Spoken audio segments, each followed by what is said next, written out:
ਵਾਹਿਗੁਰੂ ਜੀ ਕਾ ਖਾਲਸਾ ਵਾਹਿਗੁਰੂ ਜੀ ਕੀ ਫਤਿਹ। ਮੈਂ ਤੁਹਾਡੀ ਹੋਸਟ ਨੀਲਮ ਕੌਰ ਤੇ ਮੈਂ ਟੀਵੀ 84 ਦੇ ਸਾਰੇ ਦਰਸ਼ਕਾਂ ਦਾ ਹਾਰਦਿਕ ਸਵਾਗਤ ਕਰਦੀ ਹਾਂ ਪ੍ਰੋਗਰਾਮ ਸੱਚੋ ਸੱਚ ਵਿੱਚ।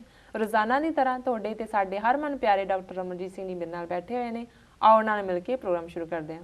ਡਾਕਟਰ ਸਾਹਿਬ welcome to our show. Thank you. And doctor ਸਾਹਿਬ ਅੱਜ 5 ਅਗਸਤ 2013 21 ਸਾਵਨ ਨਾਨਕ ਚਾਹੀ ਸੰਮਤ 545 ਦਾ ਦਿਨ ਹੈ ਤੇ ਹੁਣ ਅਸੀਂ ਆਪਣੇ ਪ੍ਰੋਗਰਾਮ ਦਾ ਸਿਲਸਿਲਾ ਸਾਡੇ ਦਰਸ਼ਕਾਂ ਵੱਲੋਂ ਆਈਆਂ emails, phone messages, text messages, Facebook messages ਅਤੇ ਟਵਿੱਟਰ ਮੈਸੇਜ ਦੇ ਨਾਲ ਕਰਦੇ ਹਾਂ। ਸਾਡੀ ਪਹਿਲੀ ਈਮੇਲ ਆਸਟ੍ਰੇਲੀਆ ਤੋਂ ਵੀਰ ਹਿਰਦੇਪਾਲ ਸਿੰਘ ਜੀ ਦੀ ਆਈ ਹੈ। ਇਹ ਲਿਖਦੇ ਹਨ, ਡਾਕਟਰ ਸਾਹਿਬ ਅਤੇ ਨੀਲਮ ਕੌਰ ਜੀ, ਵਾਹਿਗੁਰੂ ਜੀ ਕਾ ਖਾਲਸਾ ਵਾਹਿਗੁਰੂ ਜੀ ਕੀ ਫਤਿਹ। ਮੇਰੀ ਈਮੇਲ ਆਪਣੇ ਪ੍ਰੋਗਰਾਮ ਵਿੱਚ ਐਡ ਕਰਨ ਲਈ ਬਹੁਤ-ਬਹੁਤ ਧੰਨਵਾਦ। ਮੈਂ ਆਪਣੀ ਪਹਿਲੀ ਈਮੇਲ ਵਿੱਚ ਪੁੱਛਿਆ ਸੀ ਕਿ ਸਾਨੂੰ ਕਿਵੇਂ ਇਹਨਾਂ ਝੂਠੀਆਂ ਇਤਿਹਾਸ ਦੀਆਂ ਕਿਤਾਬਾਂ ਤੋਂ ਆਪਣੀ ਯੰਗ ਜਨਰੇਸ਼ਨ ਨੂੰ ਬਚਾਉਣਾ ਚਾਹੀਦਾ ਹੈ। ਇੱਕ ਗੱਲ ਤਾਂ ਸਧਾਰਨ ਸਮਝ ਆਉਣ ਵਾਲੀ ਹੈ ਕਿ ਬੱਚੇ ਨੇ ਤਾਂ ਉਹੀ ਪੜ੍ਹਨਾ ਹੈ ਜੋ ਉਹਨੂੰ ਪੜ੍ਹਾਇਆ ਜਾਵੇ, ਕਿਉਂਕਿ ਕੱਲ ਨੂੰ ਉਹੀ ਐਗਜ਼ਾਮ 'ਚ ਆਵੇਗਾ। ਜੇ ਕੋਈ ਬੱਚਾ ਕਹਿ ਵੀ ਦੇਵੇ ਕਿ ਆਹ ਗਲਤ ਹੈ ਤਾਂ ਇਹ ਉੱਥੇ ਮਾਸਟਰ ਡੰਡਾ ਚੁੱਕ ਲੈਂਦੇ। ਐਜੂਕੇਸ਼ਨ ਸਿਸਟਮ ਦਾ ਤਾਂ ਹਾਲ ਸਭ ਨੂੰ ਪਤਾ ਹੈ। ਹੁਣ ਤਾਂ 5-6 ਸਾਲ ਦੀ ਉਮਰ ਤੋਂ ਹੀ ਬੱਚੇ ਇੰਟਰਨੈਟ ਸ਼ੁਰੂ ਕਰ ਦਿੰਦੇ ਨੇ। ਇਹ ਤਾਂ ਸਾਨੂੰ ਹੁਣ ਆਪ ਹਿੰਮਤ ਕਰਨੀ ਪੈਣੀ ਹੈ ਅਤੇ ਬੱਚਿਆਂ ਨੂੰ ਦੱਸਣਾ ਪੈਣਾ ਹੈ ਕਿ ਕੀ ਸੱਚ ਹੈ ਅਤੇ ਕੀ ਲੁਕਾਇਆ ਗਿਆ ਹੈ। ਸਿੱਖ ਹਿਸਟਰੀ ਸੰਬੰਧੀ ਇੰਟਰਨੈਟ 'ਤੇ ਬਹੁਤ ਜਾਣਕਾਰੀ ਪਈ ਹੈ।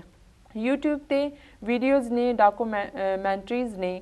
ਬਜ਼ੁਰਗਾਂ ਤੋਂ ਵੱਧ ਜਾਣਕਾਰੀ ਕੋਈ ਨਹੀਂ ਦੇ ਸਕਦਾ। ਉਹ ਹਮੇਸ਼ਾ ਸੱਚ ਹੀ ਦੱਸਣਗੇ।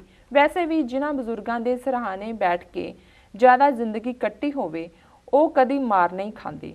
ਉਹਨਾਂ ਨੂੰ ਇੰਨਾ ਐਕਸਪੀਰੀਅੰਸ ਹੋ ਜਾਂਦਾ ਹੈ ਕਿ ਤੁਸੀਂ ਸ਼ੱਕੀ ਗੱਲ 'ਤੇ ਆਸਾਨੀ ਨਾਲ ਉਂਗਲੀ ਰੱਖ ਸਕਦੇ ਹੋ। ਉਦਾਹਰਨ ਦੇ ਤੌਰ 'ਤੇ ਮੈਂ ਇੱਕ ਗੱਲ ਸਾਂਝੀ ਕਰਦਾ ਹਾਂ। ਮੈਂ ਸਕੂਲ ਹਿਸਟਰੀ ਦੀ ਕਿਤਾਬ 'ਚ ਪੜ੍ਹਿਆ ਕਿ ਮਹਾਰਾਣੀ ਜਿੰਦਾ ਅੰਦਰ ਖਾਤੇ ਅੰਗਰੇਜ਼ਾਂ ਨਾਲ ਰਲ ਗਈ ਅਤੇ ਉਹਨੇ ਗੱਦਾਰੀ ਕੀਤੀ। ਇਹ ਗੱਲ ਮੈਂ ਸਰਸਰੀ ਤੌਰ 'ਤੇ ਘਰ ਕੀਤੀ ਤਾਂ ਉਹਨਾਂ ਨੇ ਮੈਨੂੰ ਦੱਸਿਆ ਕਿ ਉਹ ਕਿੰਨੀ ਮਹਾਨ ਔਰਤ ਸੀ। ਬਾਕੀ ਮੈਂ 2-3 ਸਾਲ ਪਹਿਲਾਂ ਮਹਾਰਾਜਾ ਰਣਜੀਤ ਸਿੰਘ ਦੀ ਸਾਰੀ ਹਿਸਟਰੀ ਪੜ੍ਹੀ ਅਤੇ ਮਹਾਰਾਣੀ ਜਿੰਦਾ ਬਾਰੇ ਵੀ ਪੜ੍ਹਿਆ। ਮੈਨੂੰ ਆਪਣੇ ਆਪ ਨੂੰ ਸ਼ਰਮ ਆਈ ਕਿ ਮੈਨੂੰ ਇਸ ਔਰਤ ਬਾਰੇ ਕੀ ਪੜ੍ਹਾਇਆ ਗਿਆ। ਆਪਣੇ ਸਕੂਲ 'ਤੇ ਹੀ ਗੁੱਸਾ ਆ ਰਿਹਾ ਸੀ ਮੈਨੂੰ। ਇਹ ਤਾਂ ਬਸ ਇੱਕ ਉਦਾਹਰਨ ਹੈ। ਬਾਕੀ ਕਿੰਨੇ ਹੀ ਸਿੱਖ ਆਜ਼ਾਦੀ ਘੁਲਾਟੀਆਂ ਬਾਰੇ ਕਦੀ ਕੁਝ ਲਿਖਿਆ ਹੀ ਨਹੀਂ ਗਿਆ। ਜੇ ਕਦੀ ਕੁਝ ਲਿਖਿਆ ਵੀ ਤਾਂ ਤਰੋੜ ਮਰੋੜ ਕੇ ਬਾਕੀ ਲੋਕਾਂ ਨੂੰ ਕਹਾਂਗੇ ਕਿ ਬਾਲੀਵੁੱਡ ਦੀਆਂ ਫਿਲਮਾਂ ਦੇਖ ਕੇ ਬਹੁਤਾ ਦਿਲ ਨੂੰ ਨਾ ਲਾਇਆ ਕਰੋ। ਇਹ ਸਭ ਡਰਾਮਾ ਹੈ। ਹਰ ਫਿਲਮ ਦੇ ਪਿੱਛੇ ਇੱਕ ਨਿਸ਼ਾਨਾ ਹੈ ਅਤੇ ਉਹ ਹੈ ਪੈਸਾ ਬਣਾਉਣਾ। ਸਾਡੇ ਕੋਲ ਤਾਂ ਊਧਮ ਸਿੰਘ, ਸੁੱਖਾ ਜਿੰਦਾ, ਹਵਾਰਾ, ਸਤਵੰਤ ਸਿੰਘ, ਦਿਲਾਵਰ ਸਿੰਘ ਵਰਗੇ ਅਸਲੀ ਹੀਰੋ ਨੇ। ਉਹਨਾਂ ਬਾਰੇ ਪੜ੍ਹੋ ਕਿ ਉਹਨਾਂ ਨੇ ਕੀ ਕੀਤਾ ਤੇ ਕਿਉਂ ਕੀਤਾ। ਉਹਨਾਂ ਨੇ ਕੋਈ ਡਰਾਮਾ ਨਹੀਂ ਕੀਤਾ। ਅਸਲੀ ਜ਼ਿੰਦਗੀ 'ਚ ਕਾਰਨਾਮੇ ਕਰਕੇ ਵਿਖਾਏ ਹਨ। ਕਿਸੇ ਪੈਸੇ ਵਾਸਤੇ ਨਹੀਂ ਬਲਕਿ ਹਰ ਸਿੱਖ ਵਾਸਤੇ ਕੀਤਾ ਹੈ, ਕੌਮ ਵਾਸਤੇ ਕੀਤਾ ਹੈ। ਦੂਸਰੇ ਪਾਸੇ ਇੰਡੀਅਨ ਡਰਾਮਿਆਂ 'ਤੇ ਆਪਣੀਆਂ ਬੀਬੀਆਂ ਵੀ ਇੰਨੀਆਂ ਇਮੋਸ਼ਨਲ ਹੋ ਜਾਂਦੀਆਂ ਨੇ। ਕਿਸੇ ਔਰਤ ਦਾ ਤਲਾਕ ਹੋ ਗਿਆ, ਕਿਸੇ ਦਾ ਐਕਸੀਡੈਂਟ ਹੋ ਗਿਆ, ਕਿਸੇ ਦਾ ਬੱਚਾ ਚੋਰੀ ਹੋ ਗਿਆ, ਇਹੀ ਦੇ ਕੇ ਰੋਈ ਜਾਣਗੀਆਂ।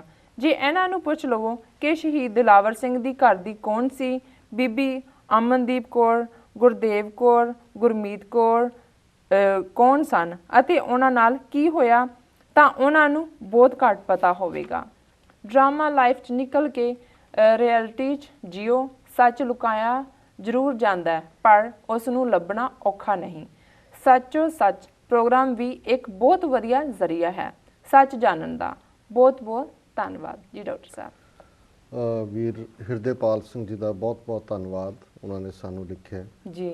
ਉਹਨਾਂ ਦੀ ਇਹ ਲਿਖਤ ਅਸਲ 'ਚ ਲਗਭਗ 3 ਹਫ਼ਤੇ ਪਹਿਲਾਂ ਦੀ ਆਈ ਹੋਈ ਹੈ, ਪਰ ਕਿਉਂਕਿ ਇੰਨਾ ਕੁ ਵੋਲੀਊਮ ਹੁੰਦਾ ਹੈ ਹੁਣ ਈਮੇਲਸ ਦਾ ਕਿ ਸਾਨੂੰ ਕੁਛ ਸੈਲੈਕਟ ਕਰਨੀਆਂ ਪੈਂਦੀਆਂ, ਕੁਛ ਜਿਹੜੀਆਂ ਅਸੀਂ ਸਮਝਦੇ ਹਾਂ ਕਿ ਵੀ ਇੰਪੋਰਟੈਂਟ ਨੇ ਜੀ, ਪਰ ਸਾਡਾ ਇਹ ਹੁੰਦਾ ਹੈ ਕਿ ਵੀ ਜਿਹੜੀਆਂ ਫਰੈਸ਼ ਨੇ ਜਾਂ ਜਿਹੜੇ ਪਹਿਲੀ ਵਾਰ ਸਾਨੂੰ ਲਿਖਦੇ ਨੇ ਉਹਨਾਂ ਨੂੰ ਵੀ ਅਸੀਂ ਮੌਕਾ ਦਈਏ ਜੀ, ਤਾਂ ਕਿ ਉਹ ਉਤਸ਼ਾਹਤ ਮਹਿਸੂਸ ਕਰਨ ਜੀ। ਔਰ ਜਿਵੇਂ ਇਹਨਾਂ ਦੀ ਪਹਿਲੀ ਈਮੇਲ ਸੀ ਉਸ ਨੂੰ ਉਹਦੇ 'ਚ ਉਹਨਾਂ ਨੇ ਬੜੇ ਵੇਰਵੇ ਨਾਲ ਲਿਖਿਆ ਸੀ ਜੀ ਕਿ ਕਿਵੇਂ ਸਕੂਲਾਂ ਦੇ ਵਿੱਚ ਜਿਹੜੀ ਯੰਗਰ ਜਨਰੇਸ਼ਨ ਹੈ ਉਹ ਬਿਲਕੁਲ ਆਪਣੇ ਵਿਰਸੇ ਤੋਂ ਅਣਜਾਣ ਹੁੰਦੀ ਹੈ ਜਾਂ ਉਹਨਾਂ ਨੂੰ ਗਲਤ ਜਾਣਕਾਰੀ ਦਿੱਤੀ ਜਾਂਦੀ ਹੈ ਜੀ।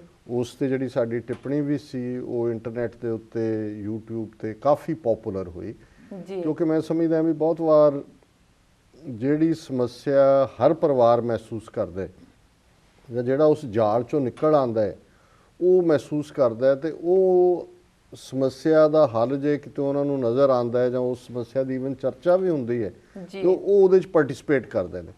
ਬਹੁਤ ਵਾਰ ਜਿਹੜੇ ਫਿਲਸੋਫੀਕਲ ਇਸ਼ੂ ਨੇ, ਮੈਂ ਜਦੋਂ ਇਹ ਟ੍ਰੈਂਡ ਮੋਨੀਟਰ ਕਰਦਾ ਇਹ ਹੈ ਤਾਂ ਦੁਖਦਾਈ ਗੱਲ ਹੈ ਵੀ ਜਿਹਦੇ ਨਾਲ ਜੁੜਿਆ ਹੋਇਆ ਕੋਈ ਸਿਧਾਂਤ ਹੈ ਉਹਦੇ 'ਚ ਬਹੁਤਿਆਂ ਦੀ ਰੁਚੀ ਨਹੀਂ ਹੁੰਦੀ ਜੀ। ਲੇਕਿਨ ਮੈਂ ਸਮਝਦਾ ਵੀ ਸਾਡੇ ਲਈ ਇਹ ਇੱਕ ਬੜੀ ਚੰਗੀ ਗੱਲ ਹੈ ਕਿ ਸਾਨੂੰ ਸਾਰੇ ਪਾਸਿਓਂ ਦਰਸ਼ਕਾਂ ਤੋਂ ਇਨਪੁਟ ਮਿਲਦੀ ਹੈ ਤੇ ਕਈ ਪਰਸਪੈਕਟਿਵ ਜਿਹੜੇ ਅਸੀਂ ਆਮ ਤੌਰ ਤੇ ਇੱਥੇ ਬੈਠੇ ਆ ਸ਼ਾਇਦ ਦੇਖ ਨਹੀਂ ਸਕਦੇ ਜਾਂ ਮਹਿਸੂਸ ਨਹੀਂ ਕਰ ਸਕਦੇ, ਉਹ ਜਿਹੜੇ ਉਹਦੇ ਚੋਂ ਹੁਣ ਤਾਜ਼ਾ ਲੰਘ ਕੇ ਆਏ ਨੇ ਜੀ, ਉਹਨਾਂ ਬਾਰੇ ਉਹਨਾਂ ਦੀ ਜ਼ਿਆਦਾ ਜਿਹੜੀ ਹੈ ਉਹ ਡੂੰਘੀ ਪਹੁੰਚ ਹੈ।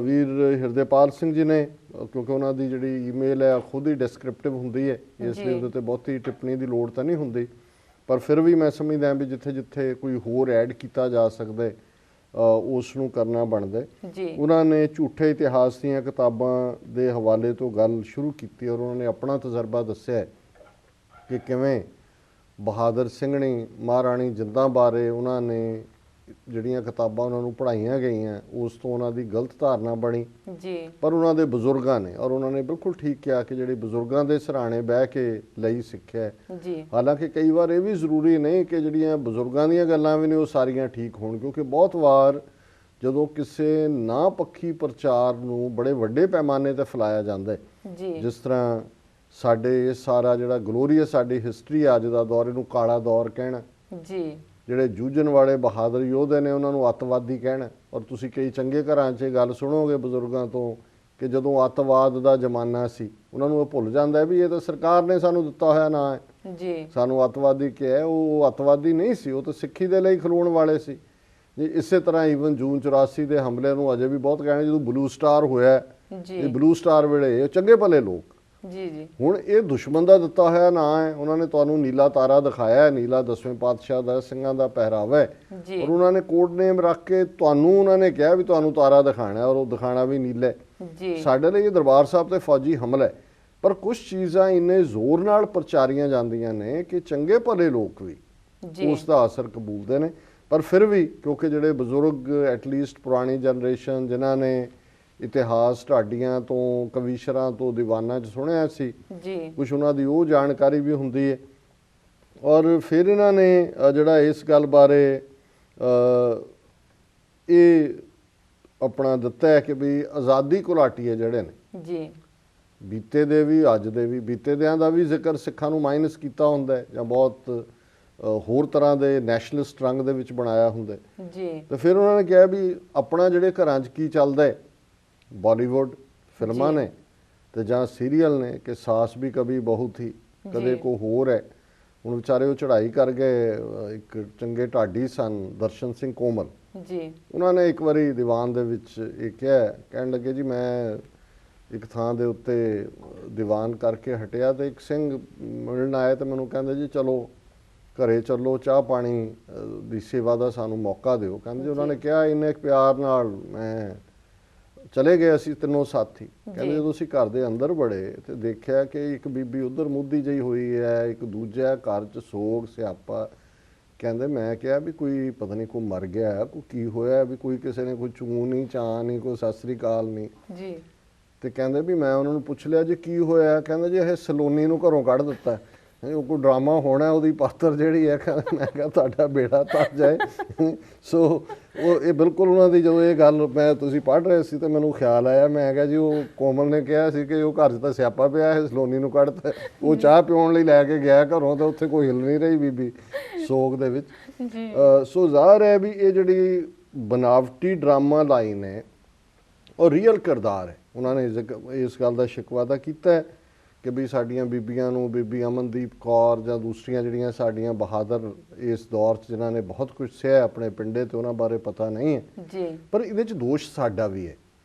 ਬਹੁਤ ਵਾਰ ਅਸੀਂ ਈਵਨ ਜਿਹੜੇ ਸਿਆਸੀ ਤੌਰ ਤੇ ਐਕਟਿਵ ਸਿੰਘ ਵੀ ਨੇ, ਬੀਬੀਆਂ ਨੂੰ ਤਾਂ ਪ੍ਰਸ਼ਾਦੇ ਪਕਾਉਣ ਤੱਕ ਰੱਖਿਆ ਹੁੰਦਾ ਕਿ ਭਾਈ 10 ਆ ਗਏ, ਉਹ ਤਾਂ ਕਿਚਨ ਦੇ ਵਿੱਚ ਹੀ ਹੁੰਦੀਆਂ। ਅਸੀਂ ਕਿੰਨਾ ਕੁ ਉਹਨਾਂ ਨੂੰ ਆਪਣੀਆਂ ਜਿਹੜੀਆਂ ਕੋਈ ਐਕਟੀਵਿਟੀਜ਼ ਪੰਥਕ ਨੇ ਉਹਨਾਂ ਦੇ ਵਿੱਚ ਇਨਵੋਲਵ ਕਰਦੇ ਜੀ। ਔਰ ਇਹ ਬਦਕਿਸਮਤੀ ਹੈ ਕਿ ਜਿਹੜੀਆਂ ਬੀਬੀਆਂ ਦੀ ਦਿਲਚਸਪੀ ਹੁੰਦੀ ਹੈ ਉਹ ਥੋੜ੍ਹਾ ਬਹੁਤ ਸਿਆਸੀ ਤੌਰ 'ਤੇ, ਜਿਵੇਂ ਫੈਡਰੇਸ਼ਨ ਦੇ ਹਵਾਲੇ ਨਾਲ ਸੀ ਪਿੱਛੇ ਜਾਂ ਇੱਥੇ ਵੀ ਕੋਈ ਐਕਟਿਵ ਰੋਲ ਪਲੇ ਕਰਨਾ ਚਾਹੁੰਦੇ ਨੇ, ਅਸੀਂ ਐਸਾ ਮਰਦ ਪ੍ਰਧਾਨ ਮਾਹੌਲ ਬਣਾਇਆ ਹੁੰਦਾ ਹੈ ਕਿ ਉਹਦੇ 'ਚ ਉਹ ਕੰਫਰਟੇਬਲ ਵੀ ਨਹੀਂ ਹੁੰਦੀਆਂ। ਤੇ ਜੇ ਉਹ ਹੋਣ ਵੀ ਥੋੜਾ ਜਿਹਾ ਐਕਟਿਵ ਹੋਣ, ਫਿਰ ਅਸੀਂ ਉਹਨਾਂ ਦੇ ਨਾਂ ਨਾਲ ਕੋਈ ਨਾ ਕੋਈ ਜੋੜ ਕੇ ਕੁਛ ਨਾ ਕੁਛ ਫਿਰ ਨਾ ਪੱਖੀ ਗੱਲਾਂ ਕਰਦੇ ਆ, ਐਲੀਗੇਸ਼ਨਸ ਲੱਗਦੇ ਨੇ ਜਾਂ ਕੋਈ ਹੋਰ ਲੱਗਦਾ ਜੀ। ਸੋ ਮੈਂ ਸਮਝਦਾ ਵੀ ਇਹਦੇ 'ਚ ਇਕੱਲਾ ਬੀਬੀਆਂ ਦਾ ਦੋਸ਼ ਨਹੀਂ ਹੈ ਕਿ ਵੀ ਉਹ ਸੀਰੀਅਲ ਬੈਠੇ ਦੇਖਦੀਆਂ ਨੇ, ਅਸੀਂ ਉਹਨਾਂ ਨੂੰ ਇਸ ਪਾਸੇ ਇਨਵੋਲਵ ਵੀ ਨਹੀਂ ਕੀਤਾ, ਕਰਨਾ ਵੀ ਨਹੀਂ ਸ਼ਾਇਦ ਸਾਡੇ 'ਚੋਂ ਬਹੁਤੇ ਚਾਹੁੰਦੇ। ਤੇ ਜੇ ਬੀਬੀ ਕੋਈ ਸਿਆਣੀ ਗੱਲ ਕਰਦੇ ਜਿਹੜੀ ਬੰਦੇ ਨੂੰ ਲੱਗੇ ਕਿ ਵੀ ਇਹ ਤਾਂ ਬਹੁਤ ਸਿਆਣੀ ਹੈ, ਤੇ ਉਹ ਜਿਹੜਾ ਬੰਦਿਆਂ ਦੇ ਮਨ 'ਚ ਗੱਲ ਬੈਠੀ ਹੋਈ ਹੈ ਕਿ ਔਰਤਾਂ ਪ੍ਰਤੀ ਕਿ ਵੀ ਇਹਨਾਂ ਦਾ, ਉਹਨਾਂ ਦੀ ਫਿਰ ਈਗੋ ਹਰਟ ਹੁੰਦੀ ਹੈ ਜੀ। ਸੋ ਕੁੱਲ ਮਿਲਾ ਕੇ ਮੈਂ ਸਮਝਦਾ ਵੀ ਇਹ ਸਾਰੀਆਂ ਹੀ ਗੱਲਾਂ ਦਾ ਕੰਬੀਨੇਸ਼ਨ ਹੈ। ਪਰ ਜਿਹੜੀ ਉਹਨਾਂ ਨੇ ਗੱਲ ਕੰਕਲੂਡ ਕੀਤੀ ਹੈ ਕਿ ਸੱਚ ਜਿਹੜਾ ਹੈ ਇਹ ਲੁਕੋਇਆ ਤਾਂ ਜਾ ਸਕਦਾ ਹੈ ਪਰ ਲੱਭਣਾ ਵੀ ਔਖਾ ਨਹੀਂ ਹੈ ਜੀ। ਸੋ ਅਸੀਂ ਇਹ ਸੱਚੋ ਸੱਚ ਦਾ ਪਲੇਟਫਾਰਮ ਇਸੇ ਲਈ ਕ੍ਰੀਏਟ ਕੀਤਾ ਹੈ ਕਿ ਵੀ ਘੱਟੋ ਘੱਟ ਅਸੀਂ ਜਿਹੜਾ ਕੌਮੀ ਵਕਾਰ, ਕੌਮੀ ਅਣਖ ਔਰ ਕੌਮ ਦੀ ਜਿਹੜੀ ਭਵਿੱਖ ਦੀ ਗੱਲ ਹੈ, ਖਾਲਿਸਤਾਨ ਦੀ ਗੱਲ ਹੈ, ਪਲੱਸ ਸਾਡੀਆਂ ਸਮੱਸਿਆਵਾਂ ਨੇ, ਭਾਵੇਂ ਘਰੇਲੂ ਨੇ, ਸਮਾਜਿਕ ਨੇ, ਇਹਨਾਂ ਸਾਰਿਆਂ ਦੇ ਬਾਰੇ ਅਸੀਂ ਚਰਚਾ ਕਰੀਏ। ਤੇ ਵੀਰ ਹਿਰਦੇਪਾਲ ਸਿੰਘ ਜੀ ਦਾ ਬਹੁਤ ਬਹੁਤ ਧੰਨਵਾਦ ਜੀ। ਡਾਕਟਰ ਸਾਹਿਬ ਹੁਣ ਇੱਥੇ ਲੈਣਾ ਇੱਕ ਬ੍ਰੇਕ। ਵੀਅਰਸ, ਵਿਚਾਰਾਂ ਦਾ ਸਿਲਸਿਲਾ ਇਸ ਤਰ੍ਹਾਂ ਚੱਲਦਾ ਰਹੇਗਾ। ਮਿਲਦੇ ਹਾਂ ਆਫਟਰ ਦਿਸ ਸ਼ਾਰਟ ਬ੍ਰੇਕ।